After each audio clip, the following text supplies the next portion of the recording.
దేవుడు అందరినీ సమానంగా చూస్తాడు. కానీ మనం ఎలాంటి పనులు చేస్తున్నాం అనే దాన్ని బట్టి మన రాత మారుతూ ఉంటుంది.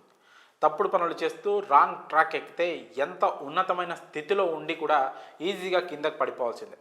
అలాంటి ఓ మహిళ కథ ఇది. బ్యాంక్ మేనేజర్ నుంచి లేడీ రౌడీ షీటర్గా మారిన ఆమె క్రైమ్ హిస్టరీ పోలీసులని కూడా ఆశ్చర్యపరిచే రీతిలో ఉంది. ప్రభావతి ఒకప్పుడు బ్యాంకులో మేనేజర్. అక్కడ బంగారం చోరీ చేసిన వ్యవహారంలో ఉద్యోగం పోయింది.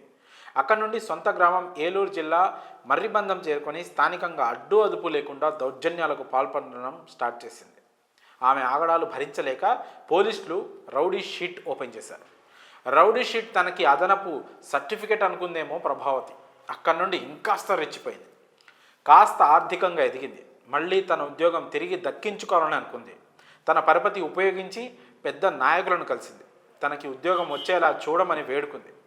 ప్రభావతి రౌడీయిజం తెలియని నాయకులు మాట ఇచ్చారు. న్యాయం చేస్తామని చెప్పారు. కానీ స్థానికంగా విచారణ చేస్తే ప్రభావతి అమాయకురాలు కాదు, రౌడీ అని తేలింది. నాయకులు లైట్ తీసుకున్నారు.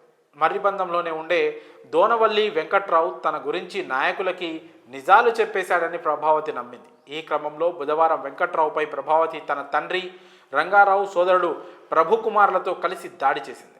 చేతులు కట్టేసి విచక్షణారహితంగా కొట్టింది. దీనిని గమనించిన స్థానికులు ఘటనను సెల్ఫోన్లో రికార్డ్ చేసి సామాజిక మాధ్యమాల్లో పోస్ట్ చేశారు.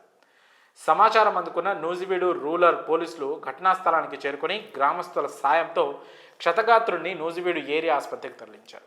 కేసు నమోదు చేసి దర్యాప్తు ప్రారంభించారు. ఇక ప్రభావతి క్రైమ్ హిస్టరీ చూస్తే మాత్రం దడ పుట్టించేలా ఉంది. సొంత కుటుంబ సభ్యుల ఆస్తులను పోగొట్టింది. ఊరిలో వారికి బంగారం ఇప్పిస్తానని డబ్బులు తీసుకొని బెదిరింపులకు దిగారనే ఆరోపణలు ఆమెపై ఉన్నాయి. గ్రామంలో ప్రతిరోజు గొడవలు, పంచాయతీలు, బెదిరింపులు అదనం.